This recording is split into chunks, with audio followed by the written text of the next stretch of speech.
Hello guys, শিকার কিচেনে আপনাদেরকে স্বাগত জানি। আজকে নিয়ে এসেছি একটি নতুন রেসিপি। দুপুরবেলা গরম ভাতের সঙ্গে যদি থাকে এরকম একটি রেসিপি, তো অন্য কিছুই লাগবে না, সেই রকম রেসিপি আজকে আমি আপনাদের সঙ্গে শেয়ার করব।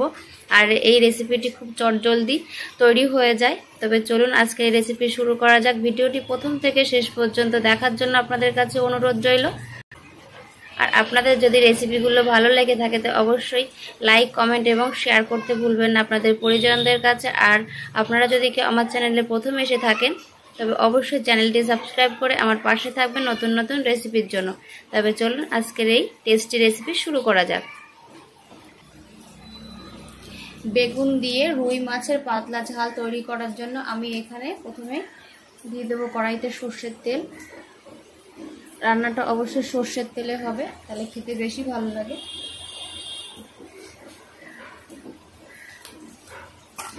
আর আমি এখানে নিয়েছি একটা গোটা জ্যান্ত রুই মাছ। একটু লবণ হলুদ দিয়ে ভালো করে মেখে নেব। মাছটা আগে থেকে ভালো করে কেটে ধুয়ে নিয়েছি, লবণ হলুদ দিয়ে ভালো করে মেখে নেব।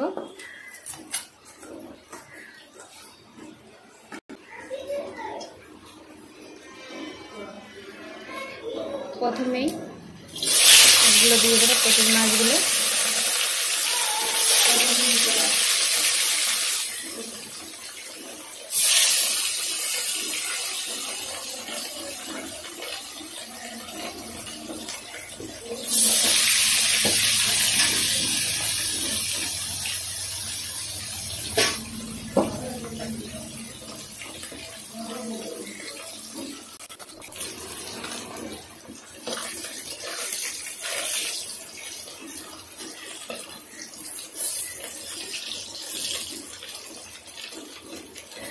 মাছগুলো ভাজা হয়ে গেছে, এবার আমি মাছগুলো তুলে নেব। এই যে লাল লাল করে ভেজে নিয়েছি।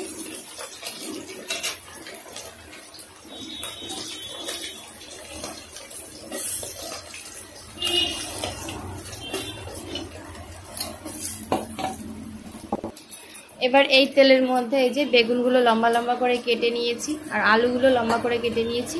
প্রথমে বেগুনগুলো ভেজে নেব।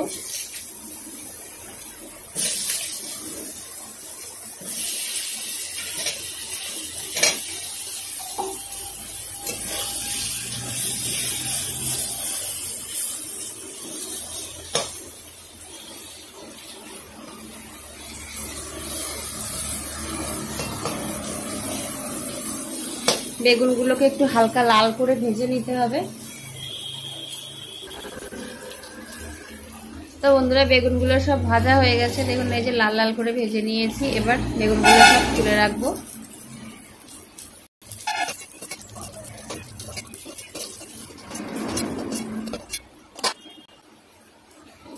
এই তেলের মধ্যে হালকা আরেকটু তেল আমি অ্যাড করব।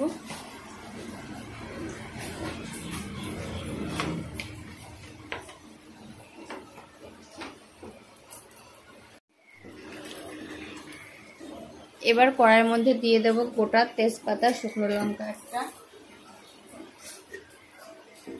আমি একবারে ফোড়নটা দিয়ে দিচ্ছি।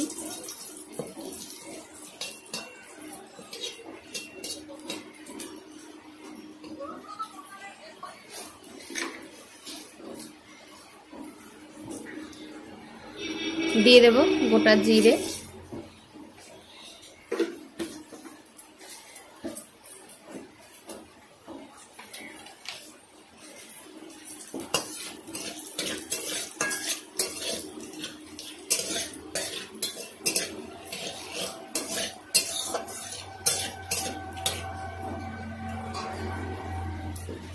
এই ফোড়নের মধ্যে দিয়ে দেব এবার লম্বা করে রাখা আলুর টুকরো।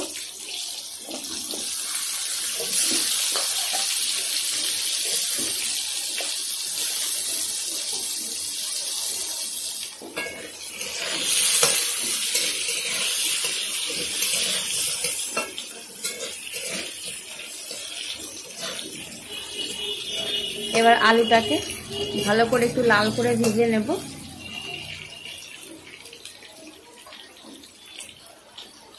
আর এর মধ্যে আমি একটা মশলা রেডি করে নেব।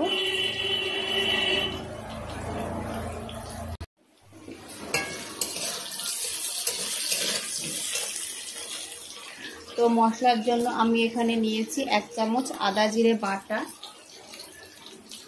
এর মধ্যে দিয়ে দেব 1/2 চামচ ধনে গুঁড়ো, 1/2 চামচ কাশ্মীরি লঙ্কার গুঁড়ো, এতে কালারটা একটু ভালো আসে। দিয়ে দেব পরিমাণ মতো হলুদ, দিয়ে দেব পরিমাণ মতো লবণ, দিয়ে একটা ঘোল মতো তৈরি করে নেব বা লিকুইড একটা।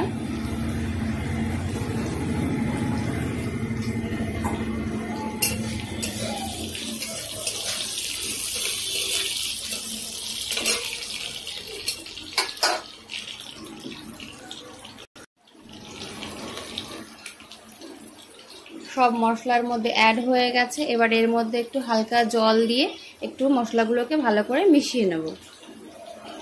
তাতে করে কি হবে, যখন আমি তেলের পর দেব মশলাটা পুড়ে যাবে না।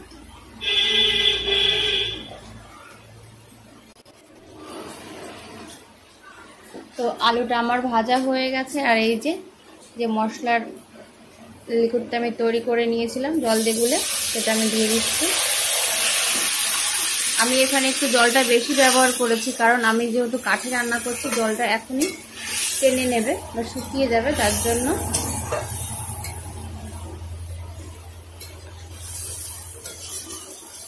আপনারা যদি চান শুধু আদা বাটা দিয়ে আর জিরে গুঁড়ো ব্যবহার করতে পারেন। এবার ভালো করে একটুখানি কষে নেব আলুটাকে দিয়ে, মশলাগুলোকে দিয়ে।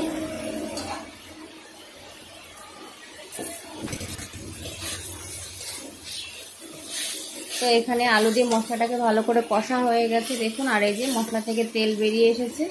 তো আমি এখন এর মধ্যে জল এড করব, দিয়ে দেবো এখানে পরিমাণ মতো জল।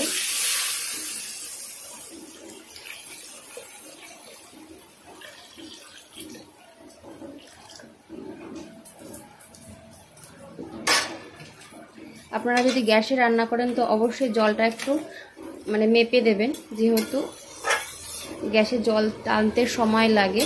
আর এটা যেহেতু আমি কাঠের চুলায় রান্না করছি, তাই জল টানতে বেশিক্ষণ সময় লাগে না বলে আমি জলটা একটু হালকা বেশি দিয়েছি।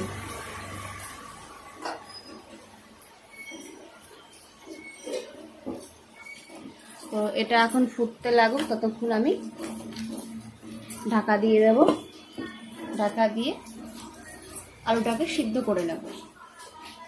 A few moments later. তো বন্ধুরা ঢাকনাটা তুলছি, আর দেখুন অনেকটা জল শুকিয়ে গেছে, আর এদিকে আলুটাও গলে গেছে। এর মধ্যে আবার মাছ আর বেগুন ভাজাগুলো অ্যাড করে দেবো।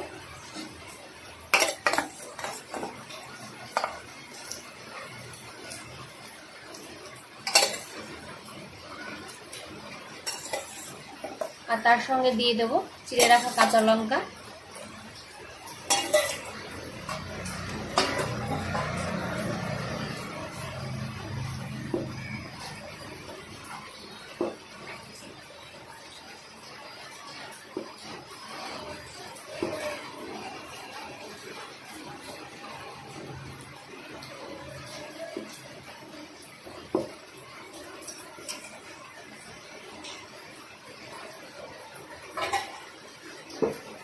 দেওয়ার পরে আবার তরকারিটাকে ঢেকে দেব 2-3 মিনিট মতো, তারপর নামিয়ে নেব। তো 2-3 মিনিট পর আপনাদেরকে দেখাচ্ছি।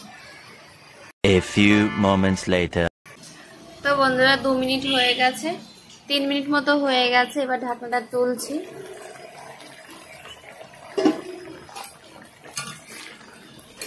এই দেখুন, এই যে আলু বেগুন সব গলে গেছে। এবার এর মধ্যে দিয়ে দেব অল্প পরিমাণে একটু গরম মশলা। আমি শাহি গরম মশলা ব্যবহার করছি অল্প পরিমাণে।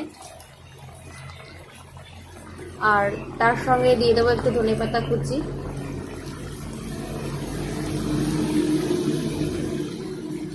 তো বন্ধুরা তৈরি হয়ে গেছে বেগুন দিয়ে রুই মাছের হালকা পাতলা ঝোল। আপনারা বাড়িতে এইভাবে রেসিপিটি ট্রাই করুন। আশা রাখছি আপনাদের রেসিপিটি ভালো লাগবে। ভালো লাগলে অবশ্যই লাইক, কমেন্ট এবং শেয়ার করতে ভুলবেন না আপনাদের পরিজনদের কাছে। ভিডিওটি দেখার জন্য আপনাদেরকে অসংখ্য ধন্যবাদ। তো বন্ধুরা, আমার তরকারিটা রেডি হয়ে গেছে, এবার আমি নামিয়ে নেব।